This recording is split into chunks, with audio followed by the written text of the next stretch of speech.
vulnerabilidade nesta mesma framework e que permite aos atacantes a execução de código malicioso no servidor onde está a aplicação vulnerável. E como? Bem, fornecendo uma string bem construída à aplicação vulnerável. Por exemplo, esta string que está aqui presente no ecrã. Explicando um bocadinho mais em detalhe o que é que acontece. O que acontece é que quando esta string é interpretada pelo Log4j, pela aplicação que está vulnerável, ela irá invocar uma funcionalidade do JNDI, que é o Java Naming Directory Service Interface, e que é uma API que permite o acesso a serviços de diretório com outros protocolos, por exemplo, com o LDAP, que é o que está aqui a ser utilizado. Permitindo assim invocar e aceder a recursos que são externos ao servidor onde a aplicação está a correr. Neste caso, por exemplo, está a ser acedido aqui o recurso do exploit payload, que está alojado neste servidor do atacante, nesta parte aqui, e é aqui que está o problema, é permitir a interpretação de um parâmetro fornecido por um dado utilizador, faça uma chamada externa a um possível servidor. A interpretação deste parâmetro pode ser qualquer parâmetro na aplicação, no fundo. Atenção que podem ser utilizados outros protocolos sem ser o LDAP, por exemplo, o RMI, que é o Remote Method Invocation, mas nós aqui focamos no LDAP, simplesmente para caso de demonstração. Mas pronto, fica a nota que existem outros mesmo além do RMI. Portanto, a nível de fluxo de informação, como podemos ver, o ataque inicia-se com o atacante fazer um pedido malicioso, por exemplo, a string que vimos anteriormente, à aplicação vulnerável. O que é que a aplicação vai fazer? A aplicação vai fazer login deste parâmetro e vai interpretá-lo. E irá aceder a este recurso, que neste caso é este recurso que está aqui, o exploit payload, que estava descrito no parâmetro, no pedido que foi feito. E por fim, este recurso está onde? Está num servidor que está alojado pelo atacante. Por fim, este recurso, se for bem construído, e se for, por exemplo, uma classe Java, vai ser executado no lado da aplicação vulnerável, como vamos ver dentro de momentos da demonstração um bocadinho mais prática. E agora, pronto, já sabemos, vem a pergunta então como é que nós podemos verificar se uma dada aplicação está vulnerável. E infelizmente a detecção, apesar de ser tecnicamente não muito difícil, torna-se difícil porque o entry point da exploração desta vulnerabilidade pode ser, no fundo, qualquer parâmetro da nossa aplicação, sejam eles cabeçalhos de HTTP, inputs de formulário, etc. No fundo, é qualquer parâmetro da nossa aplicação que possa esteja a ser logada no sistema de login da aplicação, pelo Log4j. Portanto, torna-se difícil por este pormenor. Para facilitar esta pesquisa, existem já algumas ferramentas que nos permitem fazer realizar esta pesquisa de uma forma um pouco mais automática. E aqui vamos apresentar duas e fazer a demonstração de duas. Uma ferramenta local, que é esta que está aqui à esquerda, que permite ir à procura de ficheiros JAR vulneráveis localmente, e outra que nos permite, que é remota, que nos permite fazer um teste automático de um conjunto de endpoints e parâmetros de uma dada aplicação. E, portanto, eu agora vou mover aqui a apresentação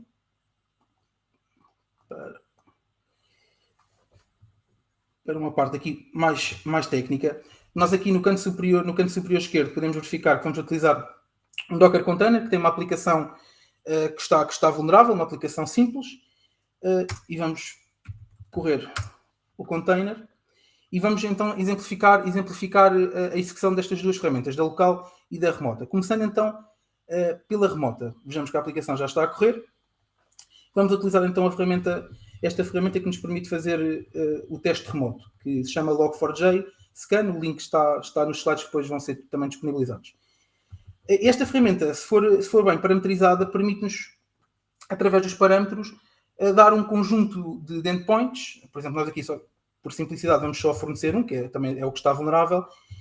E o que ela vai fazer vai à procura de todos os parâmetros passíveis de injetar este código para verificar se a aplicação está ou não vulnerável, se este endpoint está ou não vulnerável.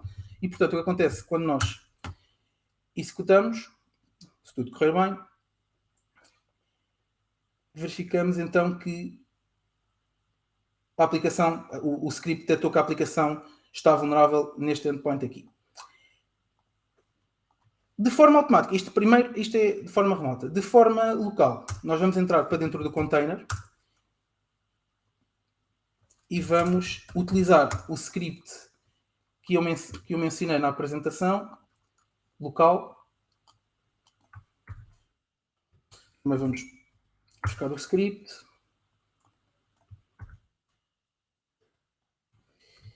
E vamos executá-lo. E vamos utilizar nós aqui conseguimos dizer à ferramenta onde é que queremos, qual é que é a pasta inicial em que ele vai fazer a procura recursiva à procura de fecheiros potencialmente vulneráveis. Nós aqui vamos indicar a pasta app, porque é a pasta que tem realmente o jar que é vulnerável, mas aqui vocês podem meter a root do file system e perceber exatamente onde é que está a vulnerabilidade. Portanto, vamos correr. Como vocês podem ver, ao correr esta ferramenta, nós percebemos aqui que foi detectado um fecheiro que está vulnerável, que é este aqui, do App Spring Boot Application, já, e que mais uma vez foi detectado. Esta mesma ferramenta pode ser utilizada tanto em Linux como em Windows. Existe a sua versão para Windows. Vou só aqui exemplificar em Windows como é que se corre. É exatamente igual. Fornecemos o caminho que queremos que comece a procura. Executamos.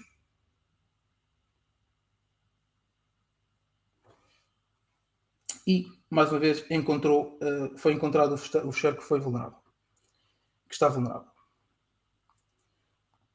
Portanto, voltando para a apresentação.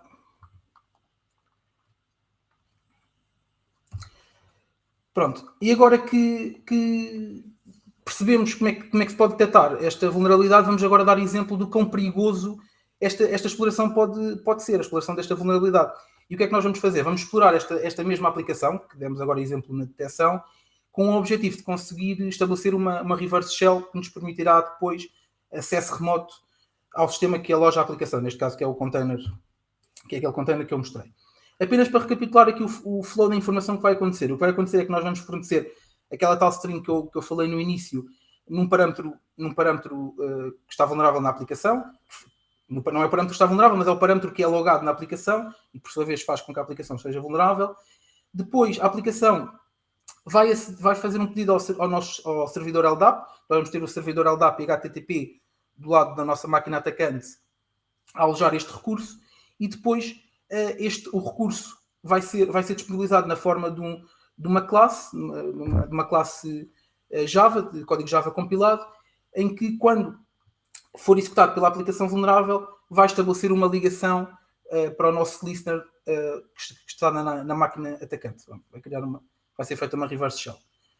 Portanto, voltando então aqui para a máquina, nós podemos ver aqui que no canto inferior direito vou correr o nosso listener. Os servidores estão em background já a correr. Aqui em cima no lado direito vou fazer o pedido a este parâmetro, que é o parâmetro que está vulnerável, com a string que vos falei há pouco. E ao correr percebemos aqui embaixo no lado direito que foi estabelecida uma conexão para a nossa máquina atacante. E estamos neste momento dentro do container que aloja aquela aplicação. Pronto, e relativamente, como podem ver, a exploração é bastante fácil e neste momento, só a criatividade do atacante é que pode dizer os próximos passos que este pode realizar, que são vários.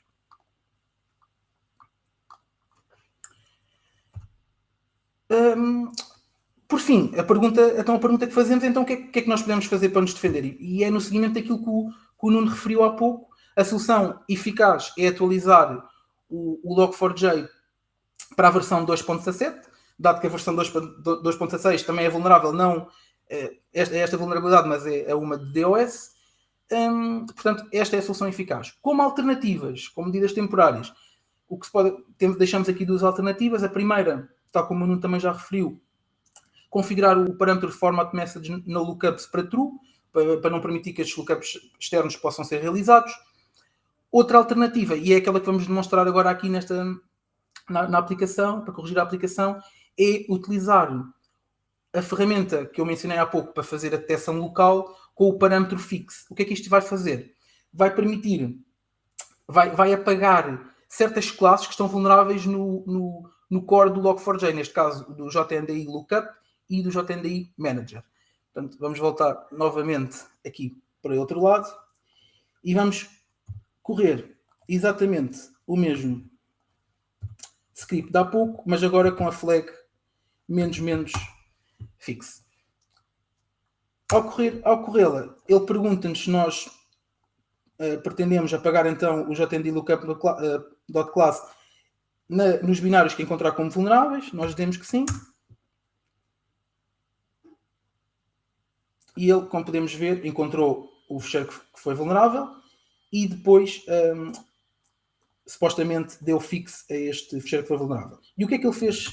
De facto, se nós movemos então para a pasta app, nós percebemos que ele pegou no fecheiro já antigo e fez um backup deste e criou um novo sem as classes, as tais duas classes que eu mencionei há pouco. O que acontece agora é se nós reinicializarmos a aplicação, e esta vai utilizar agora o novo fecheiro jar corrigido. Pronto, tanto o script remoto, que é este que eu utilizei há pouco, como o script de detecção local já não vão detectar a aplicação como sendo vulnerável. Portanto, vejamos primeiro aqui o exemplo do remoto. Podemos ver que ele diz que o target já não parece estar vulnerável. E também de uma forma remota, de uma forma local, vamos correr exatamente o mesmo script de há pouco.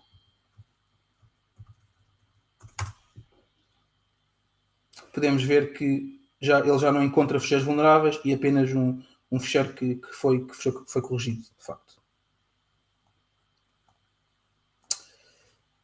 Voltando novamente para a nossa apresentação. Pronto, como forma de remate da apresentação, deixo aqui uma dica para caso deseje correr o script, este último que eu corri, de detecção local e também de fix, de uma forma massiva na vossa rede. E deixamos aqui duas opções, duas para Linux e duas para Windows. Em Linux, por exemplo, a utilização de ferramentas de orquestração como o Ansible e o Puppet, e em Windows isto pode ser realizado via GPO em Active Directory ou, por exemplo, com o PSExec, onde podemos argumentar o conjunto de máquinas onde queremos que o script seja executado. E pronto, chegámos ao fim da apresentação. Queria perguntar se tem algumas dúvidas. Não sei se o chat já tem alguma coisa no chat. Obrigado a todos.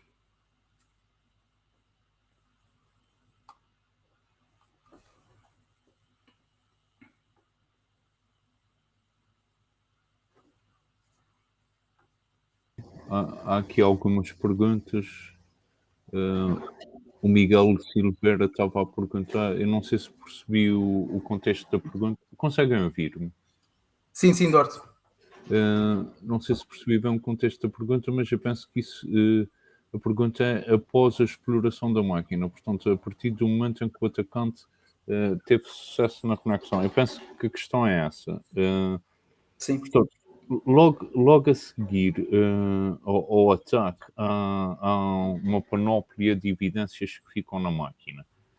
Nós podemos dar uma ajuda a analisar o que é que aconteceu efetivamente durante o ataque, se houve movimentos laterais, se houve filtração de informação e, acima de tudo, se há persistência. Se o atacante, depois de ter tido acesso à máquina, se deixou de alguma forma algum script ou algum código que lhe permita ter acesso novamente à máquina, mesmo depois de portanto, vocês terem feito as atualizações ou os workarounds que o João teve aqui a demonstrar.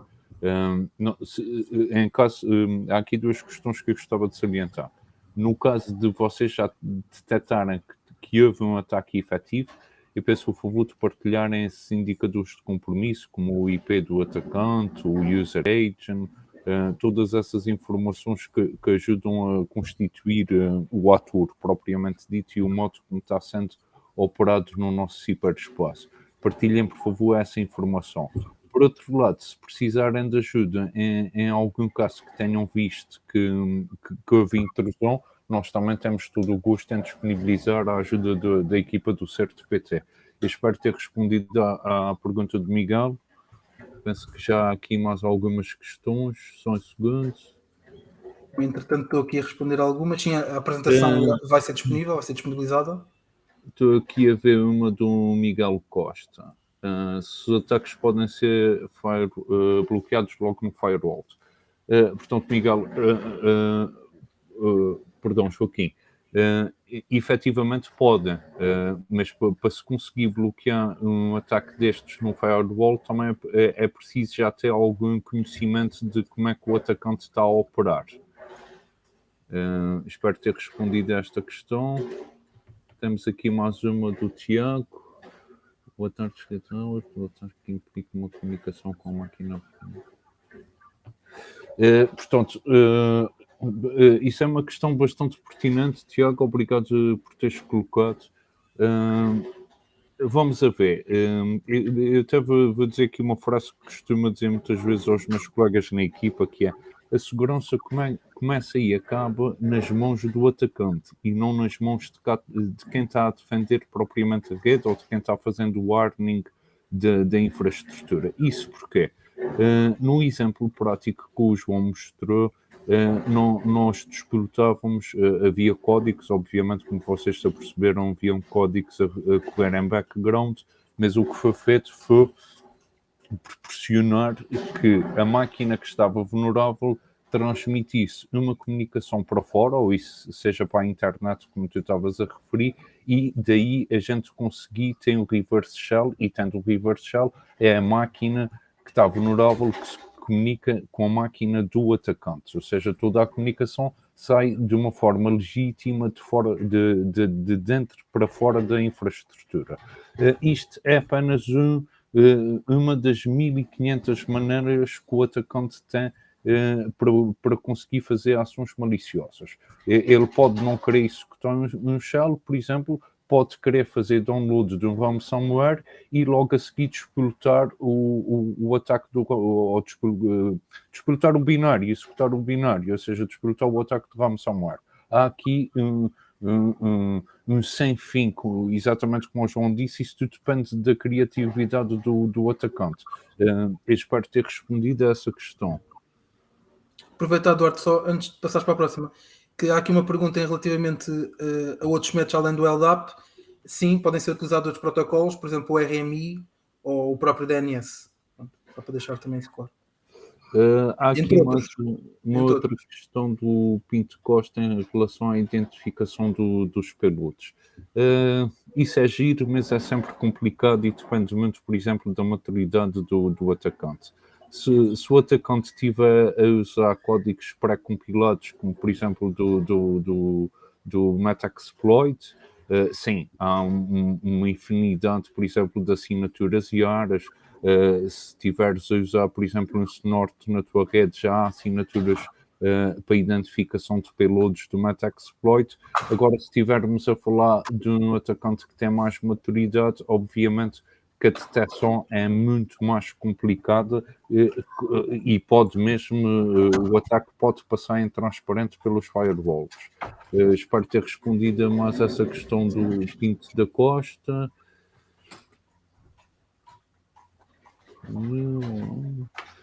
Peço desculpa, estou a tentar ler as questões.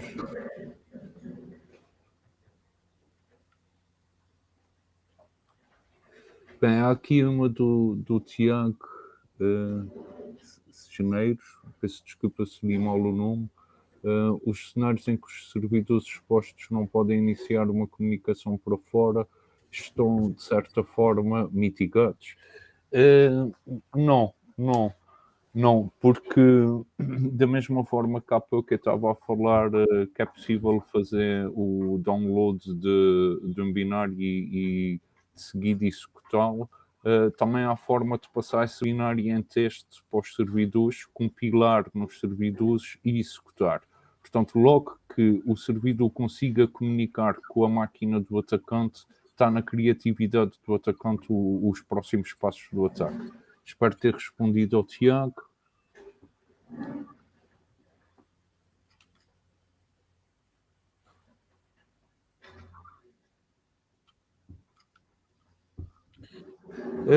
Há aqui uma questão bastante pertinente do Miguel Silveira. Muito obrigado por teres colocado, Miguel, em relação aos movimentos laterais.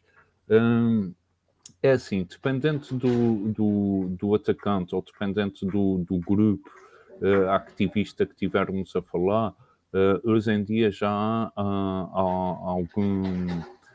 portanto, já temos algumas bases de identificação. Quando se trata de movimentos laterais, normalmente esses movimentos são feitos sobre o protocolo DSMB. E tudo isto deixa, vamos falar no exemplo do Windows, tudo isto deixa eventos, ou seja, é fácil de perceber. Se olharmos para os eventos, há um evento em particular que é o 4224, salvo erro, que é o login bem-sucedido. Se tu tens uma rede, por exemplo, em que tens dois PCs, o PC da Maria e o PC da Alice, e se vis que o PC da Alice disputou um evento destes no PC da Maria, isso obviamente é estranho e pode ser um indício de um movimento lateral. Se na tua infraestrutura encontrares alguma coisa que te leva a pensar isso, também podes contar com a ajuda do CertPT para te ajudar a identificar e a perceber o que é que aconteceu na tua rede. Espero mais uma vez ter... ainda faltava a parte do CIEM. A parte do CIEM. Portanto, a parte do CIEM foi uma parte espetacular da questão, porque normalmente é aquela máquina que fala com toda a gente e toda a gente fala com ela. Exatamente à semelhança das máquinas de backups. Nós recomendamos sempre que essas máquinas estejam em VLANs protegidas, ou seja, elas devem ir buscar os logs ou devem ir buscar os backups, mas o resto da rede não deve comunicar com ela. E posso um exemplo concreto. Num caso de ransomware, a primeira coisa, dependente do código, mais uma vez, mas regra geral, o que acontece são apagados tudo o que são shadow cópias, para não haver hipótese de recuperar as versões de fecheiros, e são apagados tudo o que são logs de Event Viewer, tudo o que são EVTX. O que depois não nos permite, de certa forma, se não tivermos as chaves de cifra, fazer o rollback das ações do atacante. Então, se nós tivermos os servidores de backup e os nossos CIEMs em VLANs protegidas, não haverá movimentos laterais. Portanto, acho que foi uma ótima questão e espero ter conseguido responder, Miguel. Entretanto, temos mais algumas aqui.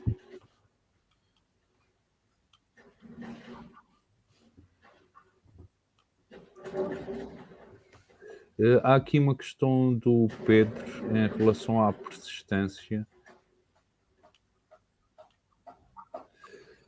Pedro, eu penso que eu respondi a essa questão já mais acima.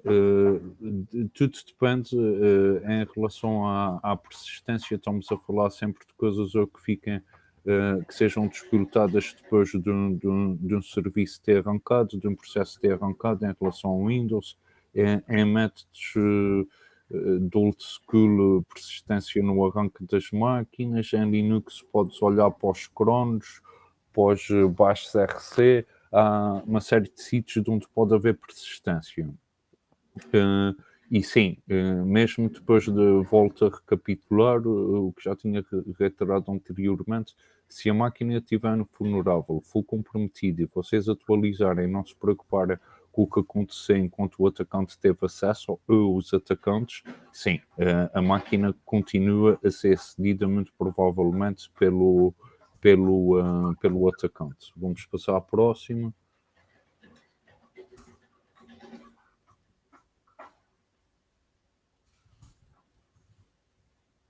A pergunta do Valmiki já foi respondida também.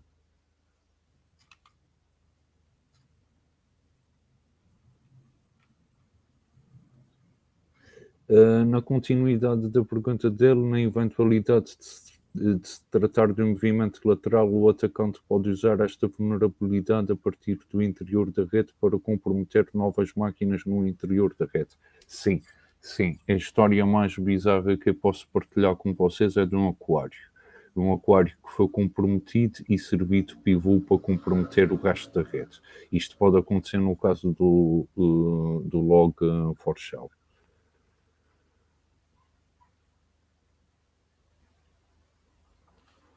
Ok.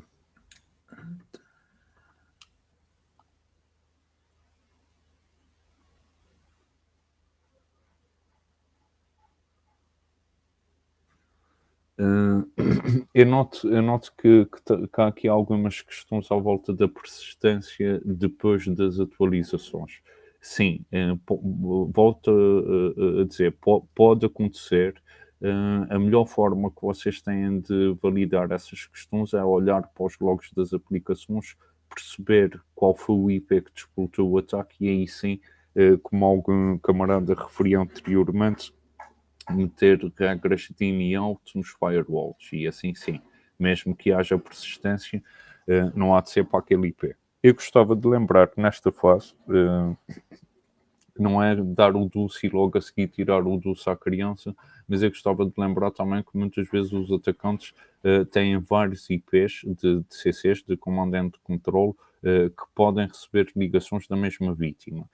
Isto exatamente para que se o admin daquela entidade, daquela infraestrutura, daquela rede se aperceber de uma comunicação e barrar aquela comunicação, muitas vezes há um conjunto de outros IPs ou domínios em que o atacante deixa disponível como uma alternativa para conseguir manter a persistência mais uma vez. Espero ter respondido.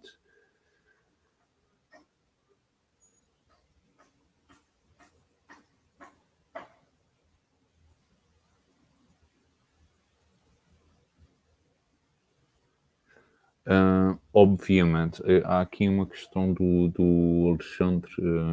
Obviamente que cada aplicação é uma aplicação, cada programador programa com a sua metodologia, importa classes, bibliotecas, whatever. Obviamente que não vamos colher as coisas à maluca, não é? Há que sempre fazer backups das aplicações, perceber se efetivamente o que a ferramenta nos propõe resolve o nosso caso ou não. Eu diria que na maior parte dos casos pode-se correr com alguma tranquilidade. Agora, tratando-se de sistemas de produção, eu pessoalmente tenho o hábito de pelo menos fazer um snapshot à máquina quando são situações mais delicadas. Eu sugiro que vocês também nas vossas casas